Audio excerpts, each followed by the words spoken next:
محترم سامعین، السلام علیکم ورحمۃ اللہ وبرکاتہ۔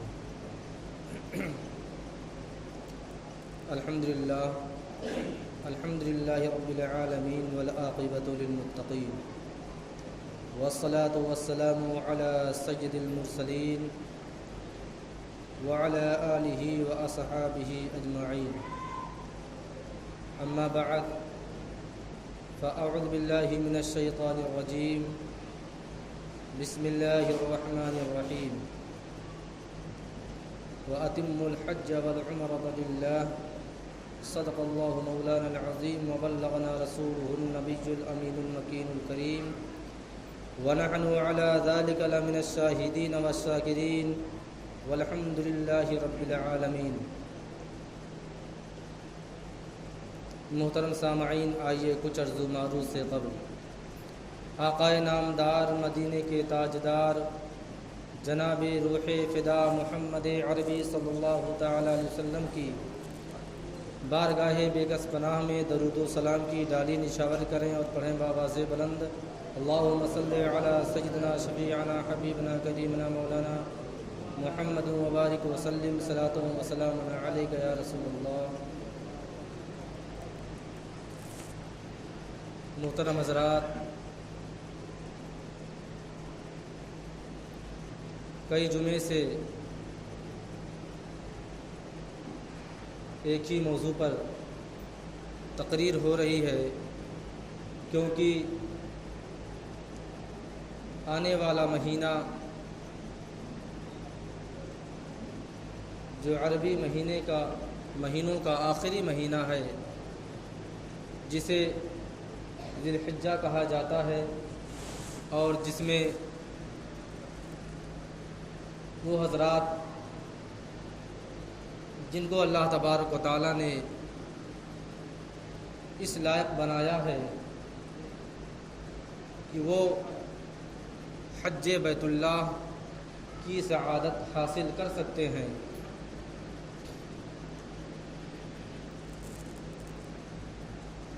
وہ حضرات جو حج پر روانگی کی تیاری کر رہے تھے، اس میں سے سینکڑوں لوگوں کی فلائٹ جا چکی ہے، اور ہر دن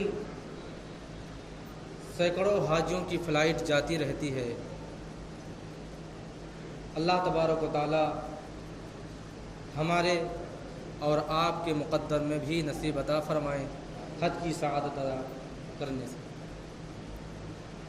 میں نے جو موضوع اٹھایا تھا پچھلے جمعہ کو زمزم شریف کے تعلق سے، کیونکہ زمزم وہ زمزم ہے جس کو ہر مسلمان کسی امرت سے کم نہیں سمجھتا، کیونکہ اس پانی کے اندر خصوصیات ہی ایسے ہیں، اس کی فضیلت ہی ایسی ہے کہ ہر مسلمان اس پانی کو پینے کے لیے بیتاب اور ہمیشہ کوشش میں لگا رہتا ہے۔ اسی پانی کے تعلق سے کہا گیا ہے کہ پانی وہ دوا بھی ہے، دعا بھی ہے، غذا بھی ہے، شفا بھی ہے، اتنی چیزوں کا حامل ہے۔ زمزم شریف کی تاریخ کا مختصر واقعہ جو میں آپ کو بتا رہا تھا، اس میں کچھ چیزیں باقی رہ گئی تھیں، وقت ختم ہو گیا تھا۔ اس کا واقعہ یہ تھا کہ ہر مسلمان جانتا ہے کہ اس پانی کا وجود حضرت ابراہیم کے بیٹے حضرت اسماعیل رضی اللہ تعالیٰ عنہ کے ذریعے سے آیا، لیکن ان کے زمانے کے بعد نسلیں در نسلیں آتی رہیں اور لوگ پانی سے اپنی پیاس بجھاتے رہے، لیکن کچھ ایسا وقت بھی آیا کہ کسی وجہ سے اس کنویں کا وجود لوگوں کے ذہنوں سے مٹ گیا، اور تقریباً تاریخوں میں آتا ہے کہ تقریباً اس کنویں کو، اس کا نام و نشان مٹے ہوئے تقریباً 300 سال گزر چکا تھا، 300 سال گزر چکا تھا۔ اللہ تبارک و تعالیٰ نے ہمارے اور آپ کے آقا حضور تاجدار مدینہ صلی اللہ تعالی علیہ وسلم کے دادا جان کو یہ شرف بخشی کہ آپ کے خواب کے ذریعے سے دوبارہ زمزم کا کنواں وجود میں آیا اور لوگ اس کے پانی سے سیراب ہوتے رہے۔ حضرت عبد المطلب نے جب کنواں کھودنے کا ارادہ کیا تھا، جب اس جگہ کی نشاندہی آپ کو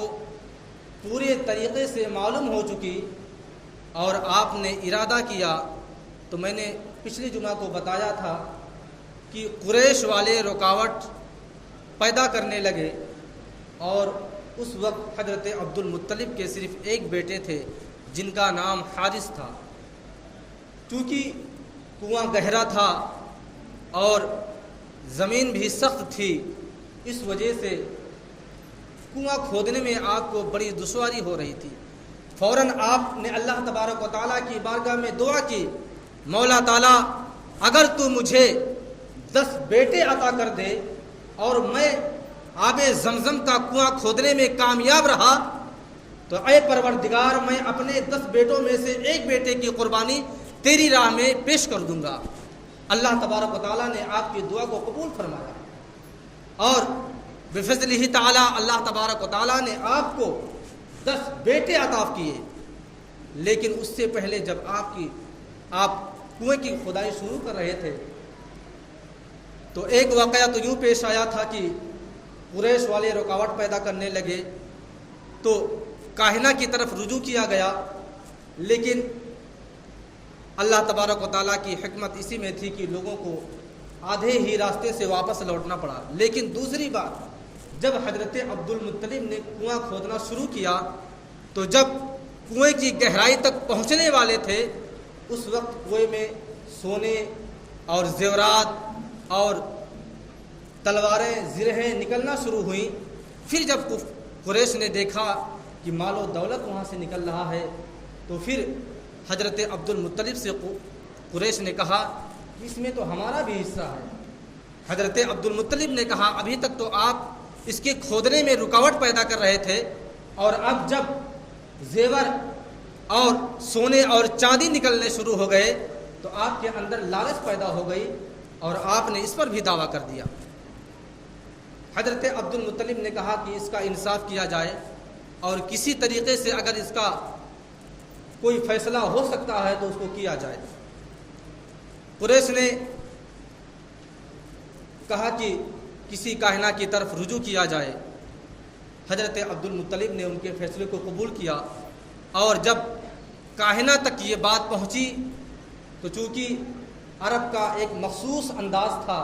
کہ جب لوگوں کے درمیان کوئی معاملہ درپیش آ جاتا تھا اور اس کا فیصلہ لوگ کرنے سے عاجز آ جاتے تھے تو کسی کاہنہ کی طرف رجوع کرتے تھے یا قرعہ اندازی کی جاتی تھی۔ بہرحال کاہنہ نے کہا کہ پاسوں کے تیر کے ذریعے سے قرعہ اندازی کی جائے گی۔ پھر پاسوں کا تیر تیار کیا گیا اور اس میں 2 تیر خانہ کعبہ کے نام لکھا گیا اور 2 تیر حضرت عبد المطلب کے نام اور 2 تیر قریش کے قبیلے کے الگ الگ ناموں سے رکھا گیا۔ لیکن جب قرعہ اندازی کی گئی تو جو زیورات اور سونے نکلے تھے، جو زرہیں اور تلواریں نکلی تھیں، تو جب 2 تیر جب چھوڑا گیا، پاسوں کے تیر کے ذریعے سے جب قرعہ اندازی کی گئی تو 2 تیر خانہ کعبہ کے نام نکلا اور اس میں یہ نکلا کہ جو سونے اور زیورات ہیں وہ تمام خانہ کعبہ کے نام۔ پھر جب 2 تیر حضرت عبد المطلب کے نام سے چھوڑا گیا تو ان کے نام سے تلواریں اور زرہیں نکلی۔ پھر جب 2 تیر تمام قریش کے قبیلوں کے نام کیا گیا تو ان لوگوں کے نام کے سامنے کوئی بھی تیر کسی بھی چیز کے لیے نہ نکلا، خالی چلا گیا۔ اس سے پتہ چلا کہ جو سونے نکلے تھے آب زمزم کے کنویں کے اندر سے، اور جو تلواریں اور زرہیں نکلی تھیں، سونا خانہ کعبہ کے نام،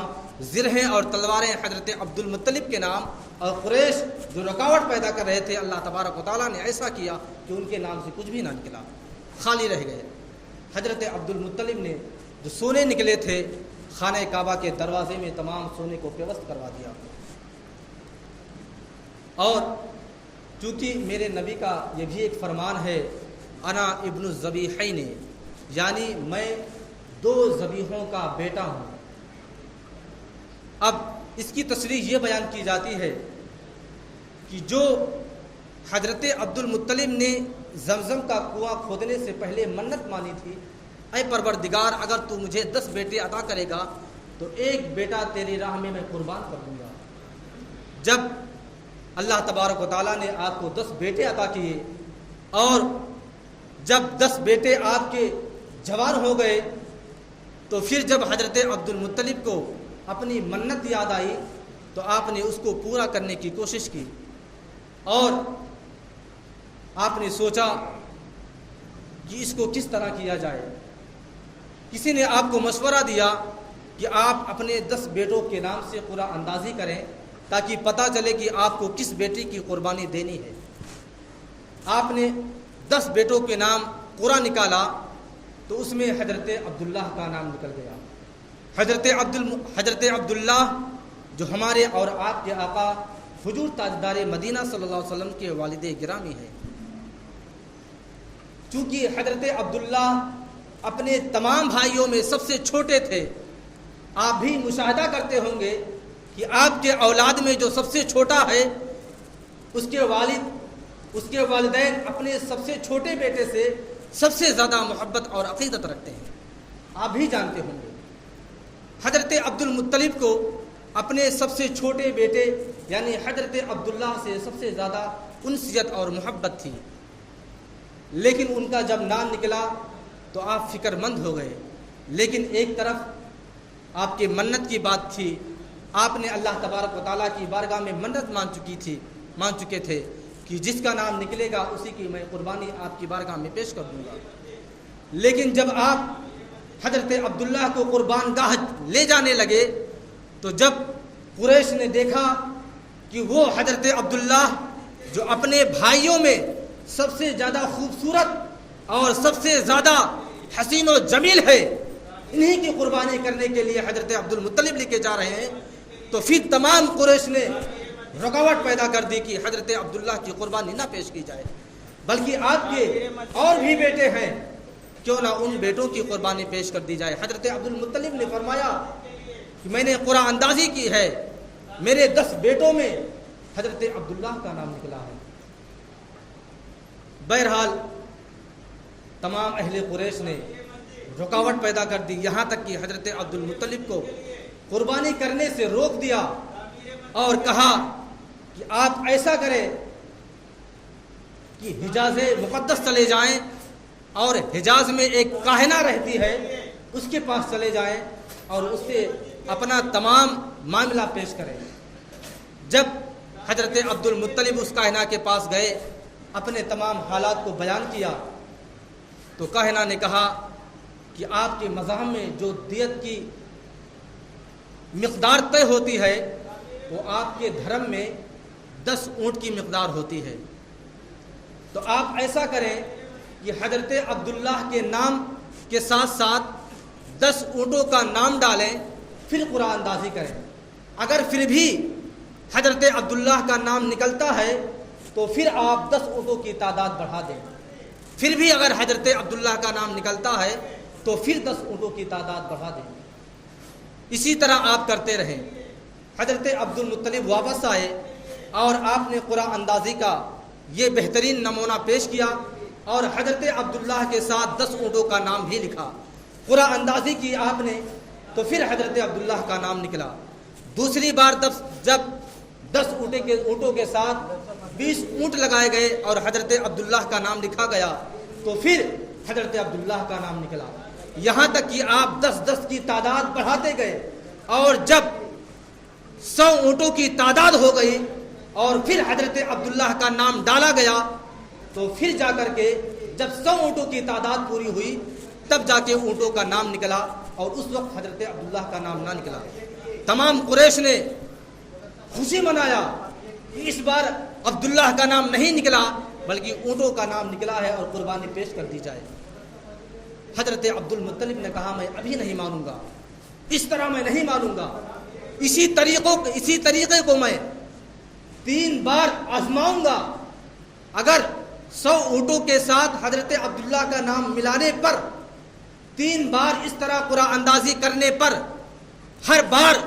اونٹوں کا نام نکلے گا، اگر 3 بار پھر نکلا نام اونٹوں کا تبھی میں اونٹوں کی قربانی پیش کروں گا، ورنہ حضرت عبداللہ کی قربانی پیش کروں گا۔ آپ نے 3 بار 100 اونٹوں کے نام کے ساتھ حضرت عبداللہ کا نام لگایا اور قرآن اندازی کی، اور اللہ تبارک و تعالیٰ کے فضل سے تینوں بار اونٹوں ہی کا نام نکلا اور اونٹوں کی قربانی دے دی گئی۔ اسی وجہ سے میرے نبی نے فرمایا انا ابن الذبیحین، میں 2 ذبیحوں کا بیٹا ہوں، ایک سے مراد حضرت اسماعیل علیہ الصلوۃ والتسلیم کی ذات بابرکات ہے، اور دوسرے آپ کے والد ماجد حضرت عبداللہ رضی اللہ تعالیٰ عنہ کی ذات بابرکات ہے۔ آب زمزم کے متعلق بہت سی اس کی فضیلتیں آتی ہیں، لیکن دنیاوی جو نمونہ ہے وہ آپ کو میں تھوڑا سا بتا دوں کہ اس کے اندر اللہ تبارک و تعالیٰ نے اتنی خوبیاں رکھی ہیں، اتنی مصلحتیں رکھی ہیں، اتنی فضیلتیں رکھی ہیں کہ جب کسی مصر کے سائنسداں نے اس کے برخلاف کوئی پروپیگنڈا کیا اور اس نے کہا کہ مکہ مکرمہ کے سرزمین پر جتنا گندا پانی گرتا ہے وہ آب زمزم کے کنویں کے اندر آتا ہے، لوگ وہی پیتے ہیں۔ جب اس وقت حکومت شاہ افضل کے نام سے ایک جو وہاں کے حکمراں تھے سعودی کے، جب انہوں نے یہ بات سنی تو آگ بگولا ہو گئے، اور فوراً انہوں نے دنیا کے بڑے بڑے سائنسدانوں کو بلایا اور کہا کہ آب زمزم کے پانی کو ریسرچ کیا جائے۔ جب بڑے بڑے سائنسدان آئے اور جب وہاں کا ریسرچ کرنے لگے، اور سائنسدانوں کا ایک آدمی جب کنویں کے اندر اتارا گیا تو اس کا بتانا ہے، وہ خود بتا رہا ہے کہ جب میں کنویں کے اندر اترا تو صرف کنویں کے اندر صرف اتنا پانی تھا جو میرے کندھے تک آ سکتا تھا، بس اتنا ہی پانی تھا۔ لوگوں نے آج جب لوگ تاریخ کا مطالعہ کرتے ہیں اور آب زمزم کے بارے میں جب لوگوں کی نظریں اس پر گزرتی ہیں کہ ایک دن میں تقریباً 4.5 لاکھ پانی آب زمزم روزانہ لوگوں کو دیتا ہے، تو لوگوں کی نظریں بے حس و حرکت ہو جاتی ہیں، لوگ کشمکش میں پڑ جاتے ہیں کہ آخر چھوٹا سا کنواں 4.5 لاکھ پانی ایک دن میں کیسے دے سکتا ہے۔ لوگ بے حس و حرکت ہو جاتے ہیں، لوگوں کی نگاہیں جھک جاتی ہیں۔ آخرکار اس سائنسدان نے ریسرچ کیا اور کہا کہ پوری دنیا میں سب سے بہترین اور اعلیٰ پانی اس وقت جو پایا جا رہا ہے وہ آب زمزم سے اچھا کوئی پانی نہیں پایا جا رہا، جبکہ وہاں کی سرزمین کا عالم یہ ہے کہ کہیں پر بھی پورے مکہ کی سرزمین پر کہیں بھی آپ کو پانی کا نام و نشان نہیں ملے گا، لیکن وہ آب زمزم کا ایک ایسا کنواں۔ پھر اس کے بعد اس نے جو دوسرا ریسرچ کیا کہ آخرکار یہ دیکھا جائے پانی آتا کہاں سے ہے، جب تو ایک ایسا پمپ منگایا گیا جو منٹوں میں پانی کو سکھا سکتا تھا، لیکن جب اس انجن کو لگایا گیا اور یہ تھا کہ منٹوں میں پانی ختم ہو جائے گا، لیکن وہ دیکھتا رہا کہ پانی میں کوئی کمی محسوس نہیں ہو رہی ہے، کنویں کے اندر اتنا ہی پانی موجود ہے۔ پھر اس نے دوسرا ریسرچ کرنا شروع کیا کہ پانی آتا کہاں سے ہے، اس جگہ کی نشاندہی تو کی جائے۔ جب اس نے کنویں میں اتر کر کے اپنے پیروں سے لگا کر کے دیکھا کہ پانی نکل کہاں رہا سے، بتایا جاتا ہے کہ گھنٹوں کنویں کے اندر کھڑا رہا، لیکن اس کو اس بات کا اندازہ نہ ہو سکا کہ پانی آ کہاں سے رہا ہے۔ اس نے یہاں تک کیا کہ دیواروں میں اپنے ہاتھ کو مس کیا، پھر بھی نہ پتا چلا کہ پانی آ کہاں سے رہا ہے۔ اتنی تیزی سے انجن پانی کو کھینچ رہا تھا، لیکن پانی میں کوئی بھی کمی محسوس نہ ہو رہی تھی۔ اس کا کنڈا یہاں تک ڈوبا ہوا تھا، وہیں تک ڈوبا تھا، اور انجن اپنی پوری طاقت و قوت کے ساتھ پانی کو کھینچ رہا تھا۔ آج دنیا حیران ہے کہ پانی آ کہاں سے رہا ہے۔ آخر کار اس نے ایک اور ریسرچ کیا اور اپنے پاؤں کو جہاں رکھا، اور جب اس جگہ کی نشاندہی کی گئی تو پتہ چلا کہ اسی جگہ پر جہاں سے پانی کے کچھ آثار نمودار ہو رہے ہیں کہ پانی یہیں سے نکل رہا ہے، جب اس جگہ کی نشاندہی کی گئی تو پتہ چلا کہ حضرت اسماعیل علیہ الصلوۃ والتسلیم کی ایڑی مبارک وہیں پر موجود تھی۔ اتنا بڑا ریسرچ کیا۔ اللہ تبارک و تعالیٰ کی بارگاہ میں دعا ہے کہ اللہ تبارک و تعالیٰ ہم تمامی مسلمانوں کو نیک بنائے، ایک بنائے، صراط مستقیم پر چلنے کی توفیق و رفیق عطا فرمائے۔ آب زمزم کے تعلق سے ابھی بہت کچھ باتیں تھیں، لیکن چونکہ وقت ختم ہو گیا ہے، سنت بھی ادا کرنا ہے، جو حضرات سنت ادا نہ کی ہوں ادا کر لیں۔ وآخر دعوانا الحمد للہ رب العالمین۔ السلام علیکم۔